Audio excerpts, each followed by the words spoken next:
ang kalat daw ng kilay ko. Pina-shade ko na yan ha, tingnan nyo. Natural yan. At saka gusto ko talaga yung makapal na ganyan. Pina-trade ko siya, yung tawag doon, yung parang sinulid yung ginagamit, yung ginaganon. Basta hindi ko alam binubunot ba yun. Basta sinulid yung ginagamit nila. Ito kasi ang problema dito, makapal naman yung kilay ko. Pero yung ilalim kasi niya, parang nakakalbo.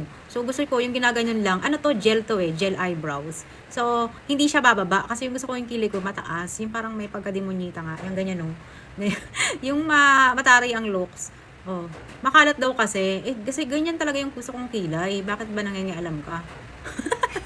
Oh, ganyan siya. Kasi parang nung nagbayad ako, parang wala lang akong pinatanggal. Eh, pinalinis ko lang naman yung mga ilalim, yung dito, yung mga maliliit. So, yung banda dito sa may, dito, hindi ko na pinatanggal. Minsan, ginagamit ko rin ito, pampakapal din. Pero, mas prefer ko yung may gel na looking na ganito. Parang mascara lang yung lalagay mo. Parang natural lang kasi ito eh.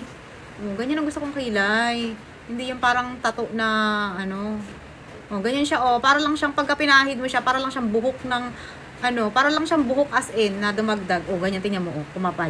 Pero may lagpas siyang konti.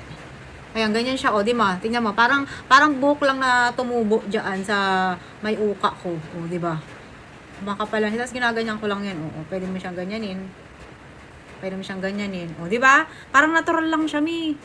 Oh, pag inano mo yan, medyo matigas na, kaya kailangan pag in-style mo, mabilis lang. Oh, ganyan, oh. Oh, 'di ba? Ganyan yung gusto kong kilay ko. Na parang ano ba? Hindi yung parang tattoo na straight. Oh. Gusto na kasi 'to eh. Oh, ganyan. Oh, ganyan lang. Tapos hindi na siya bababa. Or kung gusto mo siyang isuklayin ulit, pag gusto mo siya na hindi masyadong ano, ganyan na siya. Uday mo na yung kilay, be. Oh, kasi titigas yun eh. Kasi natural lang. Oh, natural lang siya. 'Di ba? Oh, brushin mo lang ganyan. Oh, pak! So, ito ngayon yung nilalagay ko. Ano siya? Brow gel. Ayan, Queen Bella.